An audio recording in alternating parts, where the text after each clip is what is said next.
अपने पूरे परिवार के साथ Jhulelal day night water park चले। हाँ, पर कैसे?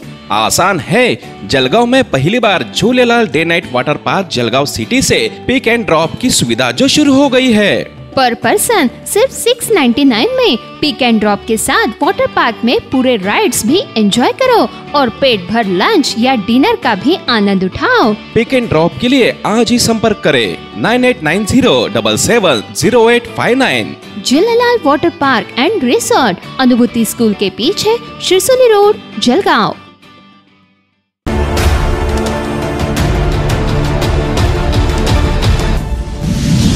Dharangaon breaking news. धरनगांव के अंदर महाविकास आघाड़ी के कार्यकर्ताओं ने शेतकरियों को न्याय दिलाने के लिए एक दिन का धरना उपोषण किया। चलिए आपको बताते हैं कि इस उपोषण में क्या क्या उनकी मांग थी।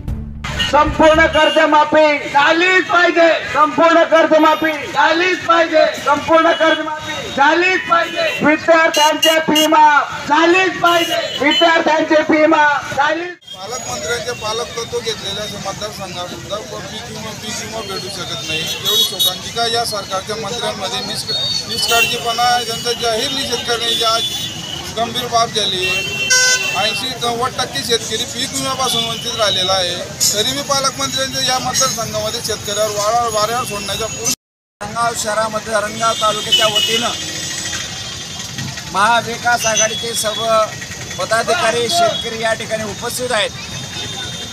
सर्वांच्या वतीनं हे शेतकऱ्यांच्या मागण्यासाठी एक दिवसाचं लाक्षणिक उपोषण या ठिकाणी करण्यात येत आहे। उद्धव साहेबांनी जी 2 लाखाची कर्जमाफी दिली, त्याच्यानंतर जे रेग्युलर भरणारे होते त्यांना प्रोत्साहन अनुदान मिळालं नाही, ते अनुदान मिळालं पाहिजे। 2 लाखावरील जे कर्ज आहे त्यांची माफी मिळाली पाहिजे। अतिवृष्टीचे जे प्रलंबित अनुदान आहे 2018-19-20 3 वर्षाचं अनुदान हे रखडलेलं आहे, ते 3 वर्षाचं अनुदान मिळालं पाहिजे। शेतकऱ्यांना नियमित कर्ज भरणाऱ्या शेतकऱ्यांना 50,000 रुपयाच्या अनुदानाची घोषणा केली, ते अनुदान खात्यावर जमा झालं पाहिजे। अशा सर्व मागण्या, दुष्काळ सदृश आपला तालुका झाला असल्यानंतर सुद्धा शेतकऱ्यांना कर्जमाफी झाली नाही, विद्यार्थ्यांना फी माफ झाली नाही, तर ताबडतोब ते फी माफ जाहीर करावी आणि त्यांच्या खात्यामध्ये ती ॲड करावी अशी मागणीसुद्धा या ठिकाणी करतो आहे।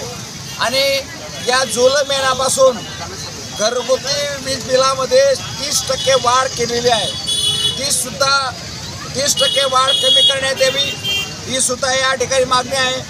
या ठिकाणी 6 ते 7 हजाराच्या क्विंटलचा कापूस शेतकऱ्यांनी विकला आणि फेडरेशनची घोषणा झाली नाही, परंतु 11 ते 12 हजार भाव मागच्या वर्षी होता। मग यामधला जो भाव फरक आहे तो भाव फरक सरसकट शेतकऱ्यांना 7-12च्या उतारावर पीक पेरानुसार हा फरक देण्यात यावा। आणि लोकसभेच्या अगोदर माजी मुख्यमंत्री देवेंद्र फडणवीस, आजी मुख्यमंत्री एकनाथराव शिंदे यांनी एक लोकसभेच्या पूर्वी जाहीर केलं की आम्ही हा भाव फरक, कापसाचा भाव फरक शेतकऱ्यांना देऊ। आणि आता निकाल लागल्यानंतर सुद्धा याच्यावर चकार शब्द सुद्धा मुख्यमंत्री उपमुख्यमंत्री बोलायला तयार नाही आणि म्हणून हा भाव फरक सुद्धा शेतकऱ्यांना मिळाला पाहिजे ही सुद्धा या ठिकाणी मागणी आहे। अशा बऱ्याचशा मागण्या घेऊन या ठिकाणी महाविकास आघाडीचे सर्व पदाधिकारी एक दिवसाच्या लाक्षणिक उपोषणाला बसलेले आहेत। तरी माझा बळीराजा जो जगाला खाऊ घालतो त्याला खाऊ घालण्यासाठी, त्याला अनुदान मिळण्यासाठी, त्याला प्रोत्साहन मिळण्यासाठी सरकारने या मागण्याकडे लक्ष द्यावं, यासाठी आम्ही बसलेलो आहोत। झाले